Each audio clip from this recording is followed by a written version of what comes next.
¿Cuáles son las causas de la osteoporosis? Porque los dedos se arrugan en el agua. ¿Cómo se cultiva el cacao? Presentamos Oigamos la Respuesta, el podcast de preguntas y respuestas del Instituto Centroamericano de Extensión de la Cultura, ICQ. Matagalpa, Nicaragua. En esa ciudad iniciamos el programa de hoy, donde el señor Héctor Danilo Ruiz Moreno nos dice: ¿qué pasó en Chorreras Curtis? ¿Por qué se dio ese desalojo de todas esas personas de Chorreras Curtis? Oigamos la respuesta. Lo ocurrido en Chorreras Curtis fue el desalojo de una comunidad que llevaba muchos años viviendo en esa zona. Para comprenderlo mejor, tenemos que preguntarnos qué significa la palabra desalojo. Un desalojo se da cuando las autoridades ordenan la salida de personas de un lugar donde están viviendo. Generalmente, las razones pueden ser varias, pero en este caso, las autoridades dijeron que estas personas ya no tenían permiso legal para permanecer ahí. Por eso, debían abandonar sus casas y pertenencias en un tiempo limitado. Chorreras estaba ubicado en la zona norte de San Carlos, en Costa Rica, cerca de la frontera con Nicaragua. Desde finales de los años 80 ya estaban familias ahí y con el tiempo formaron una comunidad con servicios básicos como electricidad, escuela, pulpería e iglesia. Pero en 1994, ese lugar fue declarado Refugio Nacional de Vida Silvestre Corredor Fronterizo, es decir, pasó a ser un área protegida por el Estado costarricense. Esto significa que es un espacio que Costa Rica resguarda para cuidar la naturaleza, como los bosques, los ríos y los animales, para beneficio del país y de toda la población. En esas áreas se prohíben actividades humanas como construir, cultivar o vivir ahí, pero la comunidad siguió viviendo ahí. Por eso, aunque muchas familias habían adquirido sus tierras antes, las autoridades consideraron que esas familias estaban ocupando un área protegida. Durante casi 32 años se les permitió permanecer en el lugar, pero con el tiempo empezaron a aparecer problemas, como construcciones sin permiso, daños al ambiente y en las fuentes de agua, y además el posible uso de la zona para actividades ilegales. Por estas razones, las autoridades costarricenses ordenaron el desalojo. Esto ocurrió el 11 de febrero de 2026, cuando la policía llegó al lugar y las personas tuvieron que salir de sus casas. Este caso ha generado mucha discusión porque se cruzan varios temas importantes: el cuidado del ambiente, la seguridad del país y los derechos de las personas que vivieron ahí durante muchos años. Esperamos que esta explicación le ayude a comprender mejor lo sucedido en Chorreras Curtis, un hecho complejo que ha impactado profundamente a muchas familias. www.icq.org.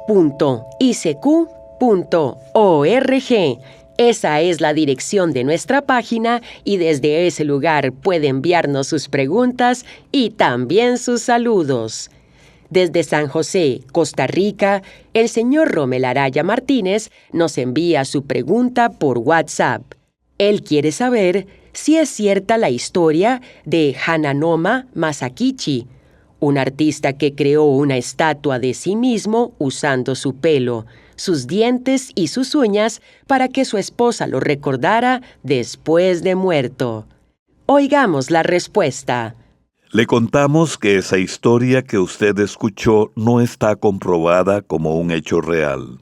Hananoma Masakichi fue un artista japonés del siglo XIX que se especializaba en crear figuras muy realistas llamadas Ikiningyo, que significa muñecos vivientes.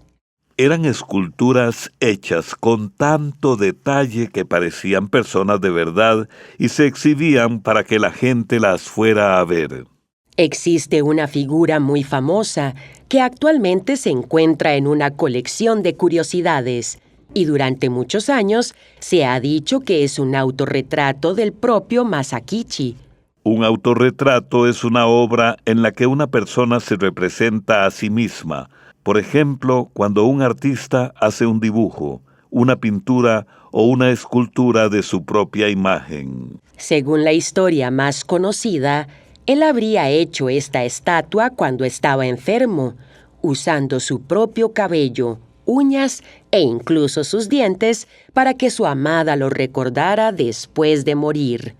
Pero los expertos en arte piensan que esta historia es más bien una leyenda, es decir, un relato que se cuenta como si fuera real. No hay pruebas de que Masakichi haya hecho esa figura con partes de su cuerpo.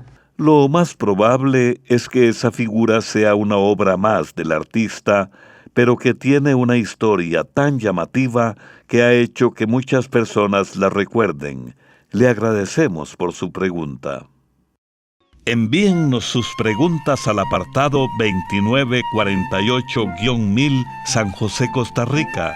También nos pueden contactar al correo electrónico isq@isq.org o encuéntrennos en Facebook como Oigamos la Respuesta.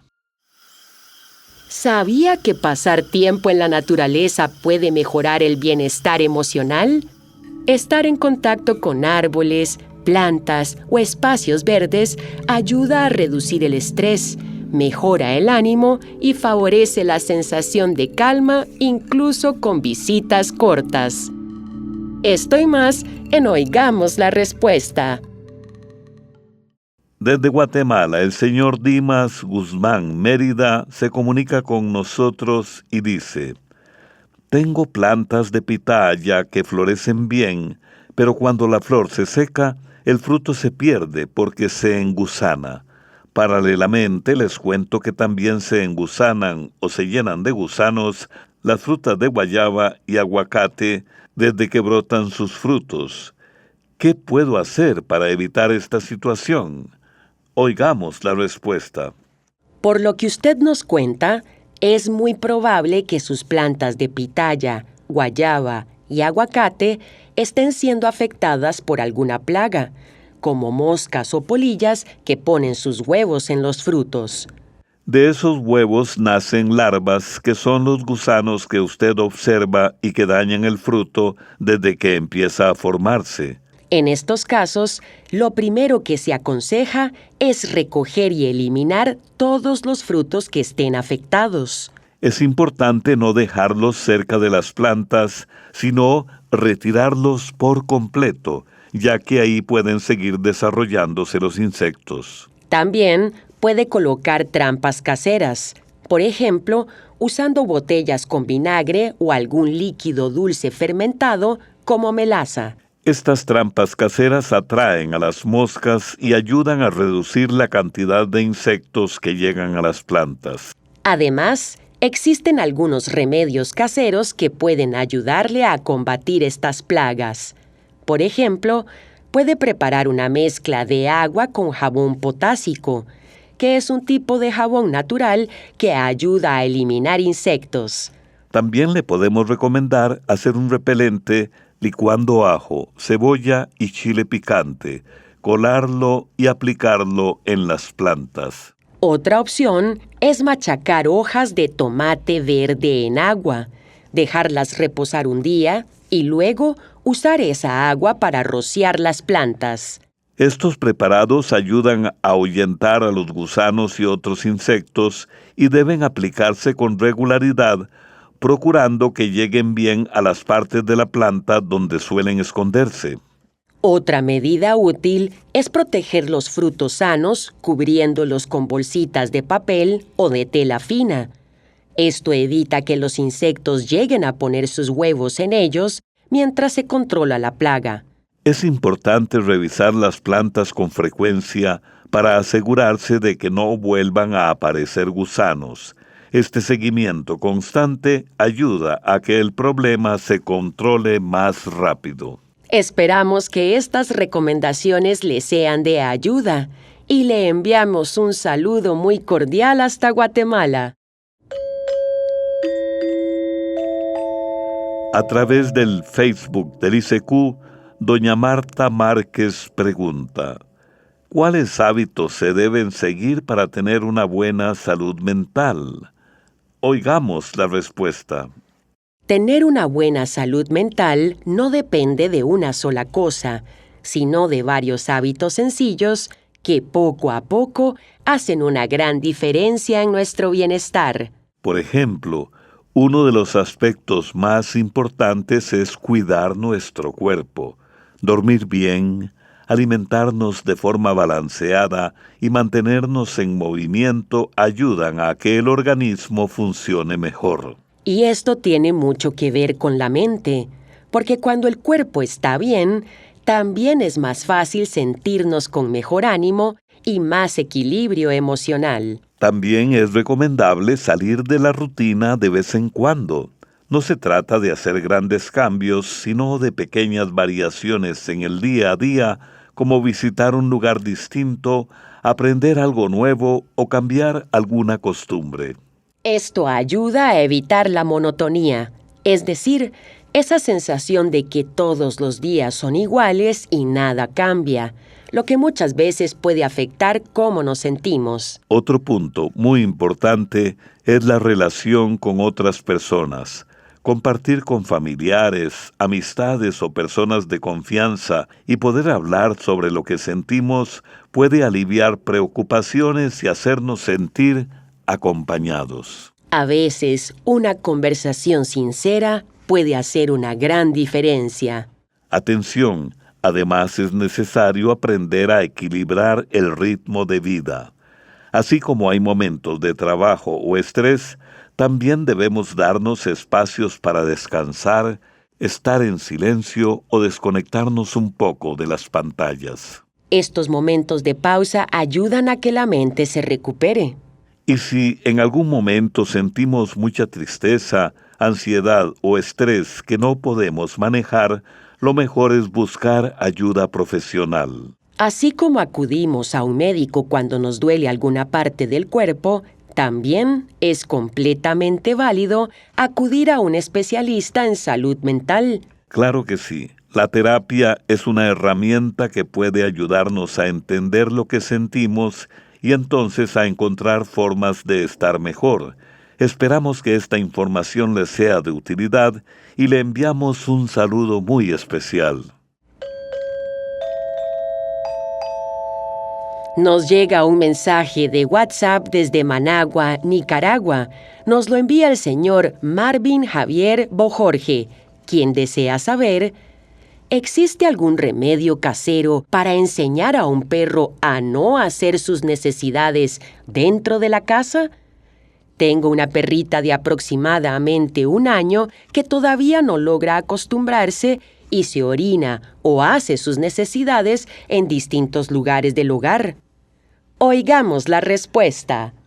En estos casos, lo más importante no es un remedio casero, sino crear una rutina para que la perrita aprenda dónde y cuándo hacer sus necesidades. Si su perrita tiene alrededor de 1 año, todavía está a tiempo de aprender, ya que sigue siendo joven. Los perros aprenden por hábito, es decir, repitiendo lo mismo todos los días. Por eso, lo ideal es sacar a la perrita a hacer sus necesidades en momentos claves, como al despertar, después de comer y antes de dormir. Cuando la saque, procure quedarse con ella hasta que haga lo que tiene que hacer y luego felicítela con palabras cariñosas o caricias para que entienda que lo hizo bien. Y si no es posible que usted pueda sacar siempre a la perrita, puede enseñarle a usar un lugar dentro de la casa. Para eso, es recomendable escoger una zona específica y colocar ahí sus cosas, como su camita y sus juguetes. Cerca de ahí puede poner papel periódico o unos pañales especiales para perros que son como alfombritas absorbentes que están diseñadas para retener los líquidos y los olores.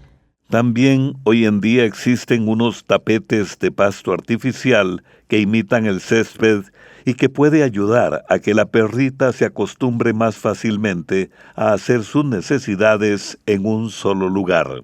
Cuando vea que la perrita empieza a olfatear mucho, dar vueltas o agacharse, llévela rápidamente a ese lugar para que vaya entendiendo que ese es el sitio correcto. Mientras la perrita aprende, es mejor que no tenga acceso a toda la casa, porque eso la puede confundir. Lo ideal es que poco a poco la perrita se vaya acostumbrando a ese espacio específico. También es muy importante no castigarla. Los perros no entienden los castigos como nosotros los humanos, y gritarles o maltratarlos solo les genera miedo o ansiedad, lo que puede empeorar la situación. Con constancia y mucha paciencia, este proceso suele tomar entre 4 y 6 semanas. Ojalá que estos consejos le ayuden a guiar a su perrita con paciencia y cariño y poco a poco ver los resultados en casa. También pueden contactarnos a través de un mensaje de WhatsApp al teléfono código de área 506, número 8485-5453, o háganos sus preguntas al teléfono código de área 506, número 22 25 52 38, o al número 22 25 53 38. ¿Sabía que algunas de las estrellas que vemos puede ser que ya no existan? La luz de las estrellas tarda mucho tiempo en llegar a la Tierra, pues están muy lejos. Ese tiempo incluso puede ser de millones de años. Por eso, algunas veces lo que estamos viendo es la luz de una estrella que dejó de existir hace millones de años. Esto y más en Oigamos la Respuesta. El señor Giovanni Rendón Arias nos escribe por WhatsApp desde su comunidad, Petén, Guatemala, con la siguiente consulta. ¿Por qué la religión católica menciona a un limbo donde van los niños al morir e igualmente los adultos van al purgatorio si la Biblia no declara nada de eso? Oigamos la respuesta. En efecto, la Biblia no menciona de forma directa lugares como el limbo o el purgatorio. Estas ideas forman parte de una doctrina religiosa, es decir, de un conjunto de creencias que se han ido desarrollando con el tiempo dentro de la Iglesia Católica. Muchas de estas creencias nacen de interpretaciones de ciertos textos bíblicos. Por ejemplo, el purgatorio se entiende como un proceso o estado de purificación por el que pasarían algunas personas después de morir antes de llegar al cielo. Esta idea surge de pasajes donde se habla de la importancia de pedir perdón por los pecados o de orar por los difuntos, como en el libro 2 de los Macabeos, aunque no se mencione un lugar específico llamado purgatorio. En la actualidad, la Iglesia Católica continúa considerando el purgatorio como parte de sus enseñanzas. En cuanto al limbo, se relacionaba con la doctrina del pecado original, según la cual todas las personas nacen con ese pecado que se borra con el bautismo. A partir de esa idea, se hablaba de un limbo para los niños que morían sin ser bautizados. Pero actualmente ya no forma parte de su enseñanza oficial, pues se considera que los niños no bautizados son recibidos en el cielo por la misericordia de Dios. Es importante comprender que la existencia del limbo no era una creencia de fe dentro de la Iglesia Católica, sino una interpretación de la tradición religiosa que puede ir cambiando con el tiempo dentro de una misma comunidad. Esperamos que esta explicación le ayude a comprender mejor este tema, siempre desde el respeto a las distintas formas de fe que existen. Le enviamos un caluroso saludo hasta Petén. Esto fue Oigamos la Respuesta, el podcast de preguntas y respuestas del Instituto Centroamericano de Extensión de la Cultura, ICQ.